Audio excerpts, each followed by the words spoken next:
Eu acho que o Trump, com certeza, enfim, abriu a porta para isso, né? Ele está disposto a negociar isso, mas, como ele falou, depende das circunstâncias, ou seja, do que ele vai demandar do Lula, demandar do Brasil para que isso aconteça. E é isso, como o Lula deixou bem claro, que não tem nada fechado ainda, é algo que eles vão discutir nessa reunião, nesse encontro de amanhã, e aí sim a gente vai ter uma ideia melhor do que pode vir a ser decidido entre as duas partes. O Brasil, obviamente, está priorizando reduzir pelo menos as tarifas de 50% sobre produtos brasileiros, e o Trump aparentemente tirou da mesa a discussão sobre, enfim, o julgamento do Bolsonaro no Supremo Tribunal Federal. Ou seja, está pintando como uma discussão em torno de questões econômicas, questões de comércio.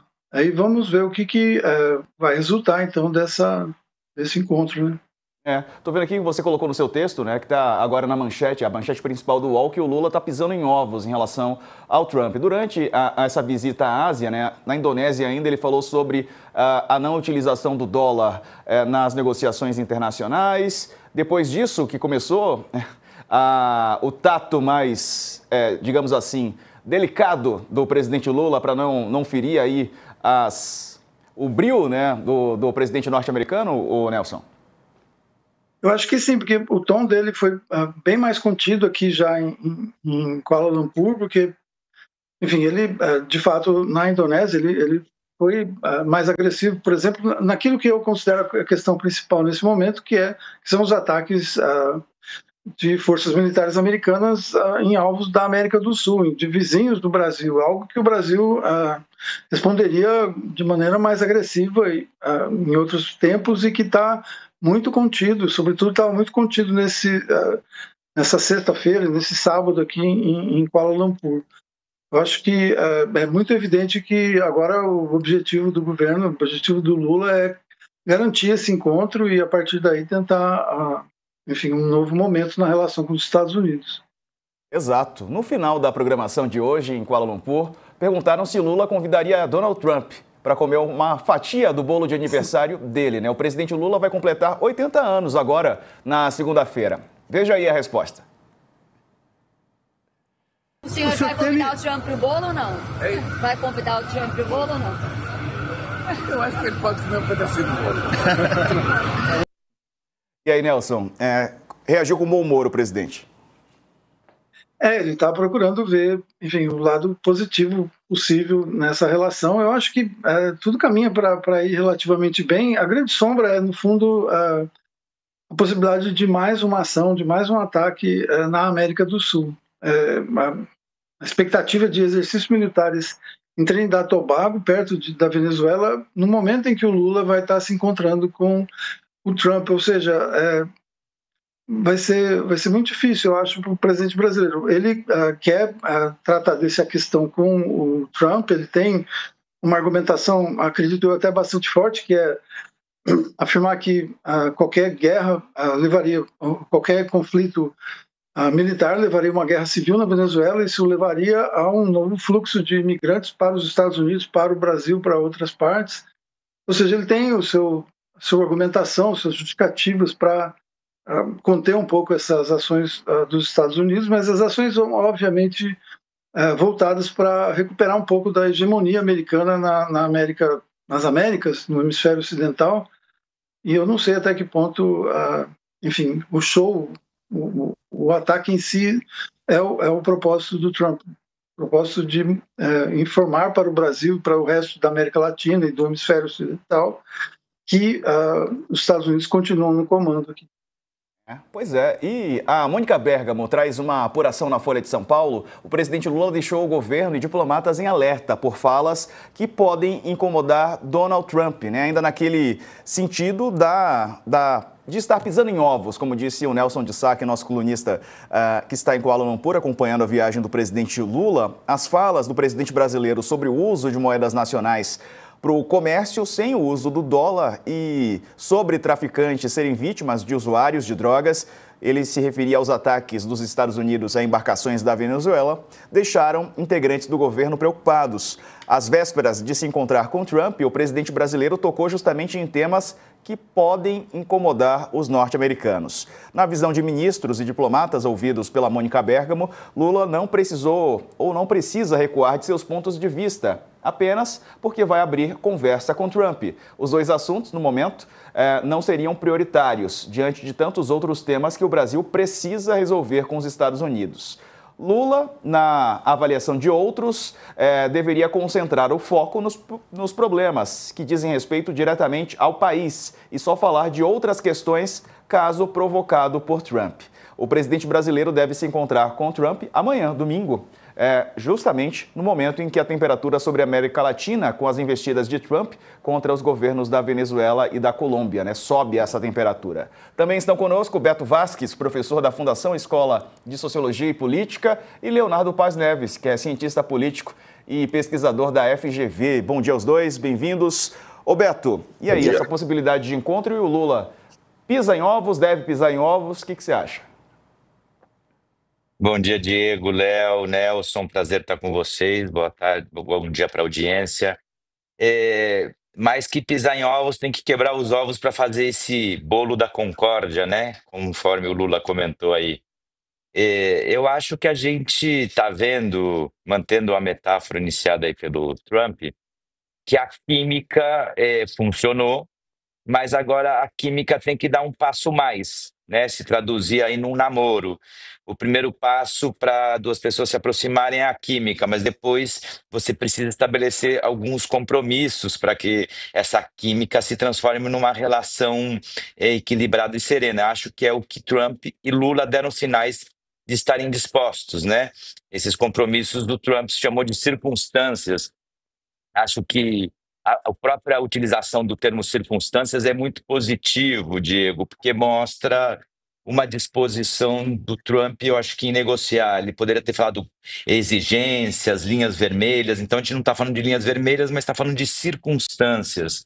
Então, acho que isso é, em um certo sentido, um sinal bem positivo. E o Lula também com uma fala, acho que cuidadosa, de dizer não há problemas, o que a gente vai discutir nenhum tema, não tem tema proibido, tema tabu, a gente vai discutir de tudo e todos os problemas na mesa e nós vamos encontrar uma solução. Então, o que a gente está vendo são ambos os presidentes colocando sobre a mesa a disposição de chegar a acordos, de assumir que tem questões que têm que ser tratadas e chegar a um acordo. E termino com isso, acho que o mais interessante que o Nelson trazia é que se a gente ficou esperando quase um semestre para que Lula e Trump se falassem por conta do tarifaço, como se o tarifaço fosse o nosso grande questão para resolver com o Trump. E depois as sanções a autoridades, aos ministros do Supremo, Magnífico no Alexandre de Moraes, de repente aparece uma pauta, como o Nelson trazia, mais importante ainda, de última hora, que é o risco de intervenção militar norte-americana no continente, sendo que já tem 43 pessoas que foram mortas, literalmente com assassinatos extrajudiciais. Então, são sentenças extrajudiciais de assassinato onde se explode a pessoa, as provas. Então, é uma escalada complicada, falas delicadas, e a expectativa é que o Lula consiga fazer com o Trump o que ele conseguiu fazer com o Bush, mesmo tendo um signo ideológico oposto, conseguir construir uma relação de estadistas entre si, e o Lula assumiu um papel de diálogo entre os países da América do Sul e a potência do Norte, para ver se a gente encontra soluções de transição democrática para os conflitos da região e evitar uma intervenção militar norte-americana. Eu vi o Leonardo Paz Neves. Bom dia, Leonardo. E a sua expectativa para esse possível encontro? Bom dia, Diego, Nelson, Beto e a todos que estão aqui com a gente. Nesse momento, a expectativa é boa. Na minha opinião, o governo Lula e o próprio Lula conseguem fazer uma boa leitura de como opera o presidente Trump. poucas vezes na nossa história recente a gente viu no mundo um presidente de um país democrático, naturalmente, que tem uma abordagem tão personalista no que tange política externa. Né? De maneira geral, a gente vê como a dança que há a diplomacia, a maneira como os presidentes operam por uma série de constrangimentos dentro do legislativo, judiciário, grupos de pressão, eleitorais. E o Trump, de forma muito interessante, ele tem uma postura muito personalista, tem uma postura em que ele consegue, por um conjunto de contextos muito específicos nos Estados Unidos, que não vale a pena chegar nesse momento agora, porque vai demorar muito, ele consegue fazer virtualmente o que ele quiser com pouquíssimo constrangimento doméstico lá nos Estados Unidos. Isso faz com que, no final das contas, o Trump possa visualmente fazer o que ele quiser. E, ao fazer o que ele quiser, faz com que outros países que vão reagir com ele, no caso como Lula, tem que saber operar esse processo. Dizer para o Trump, por exemplo, não antagonizá-lo, por exemplo, dizendo que não tem nenhum tipo de restrição no debate, é uma maneira de não antagonizá-lo, deixar ele já mais aberto às circunstâncias. Brincar com questão de bolo, não discutir temas que ele não quer que sejam discutidos, isso não faz sentido. Tentar, nessa reunião com o Trump, adotar uma postura de debate entre o Lula e Trump que fuja muito dos detalhes e force mais a boa relação entre eles, é fundamental. Porque vai bastar o Trump dizer, olha, resolve a questão com o Brasil aí, lá para o Marco Rubio, qualquer outro, vamos acabar com essa tarifa porque não está ajudando a gente. E aí o corpo técnico vai achar uma solução qualquer para tentar resolver isso, porque partiu dessa decisão personalista dele. Essa semana está no debate no Senado, lá norte-americano, em relação às tarifas do Canadá, e o Chuck Schumer, que é o líder democrata na Câmara, na Senado americano, justamente está reclamando que a política norte-americana, de política externa, né, norte-americana, do Trump, ela é baseada em temperamento. Uma coisa que o desafia, ele vai lá e muda tudo, quebra tudo, aumenta tarifa, abaixa tarifa. Então, acho que o Brasil, operando nessa lógica de compreender como funciona o temperamento do Trump e direcionar esse temperamento para uma situação boa, é bom para o Brasil. O Brasil, nesse momento, na América do Sul, saiu, de certa maneira, do principal alvo dos Estados Unidos. Hoje tem Venezuela, tem Colômbia, tem um pouco a Argentina por outros motivos. Então, o Brasil ele ganha vantagem nesse aspecto e isso cria um ambiente que favorece o Brasil nessa negociação. Vou tentar resolver um probleminha com o áudio aqui do Leonardo, tentar melhorar a qualidade. Enquanto isso, Nelson, diante disso tudo, meu amigo, o que você acha que pode sair desse encontro, né? Ponderando aí os argumentos também do Beto e do Leonardo. Bom, eu concordo com muito do que eles dois falaram. Eu acredito que há uma grande expectativa.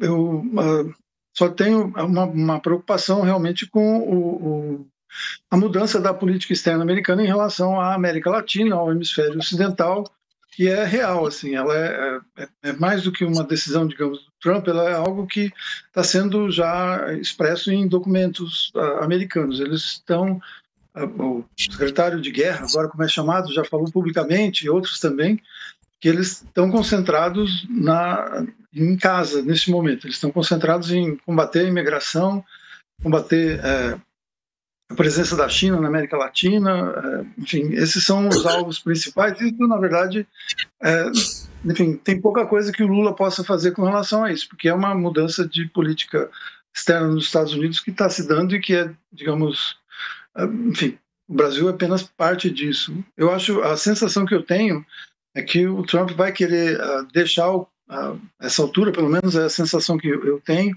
é que o Trump vai querer deixar o confronto com o Brasil para depois, que ele tem outras prioridades, como Venezuela e Colômbia, e a eleição na Argentina, e garantir, enfim, a força do Milei, que é um parceiro dele na região. Eu acho, enfim, que nesse momento o Brasil tem que aproveitar um pouco esse vácuo, de fato, que dá atenção dele para o Brasil especificamente, mas sem perder a consciência de que, enfim, um mês atrás, a porta-voz da Casa Branca estava ameaçando o uso de força militar americana no Brasil, especificamente no Brasil, por causa do julgamento do Bolsonaro. Então, o Brasil, enfim, não depende tanto só dos humores do Trump, mas da mudança mesmo da política externa americana.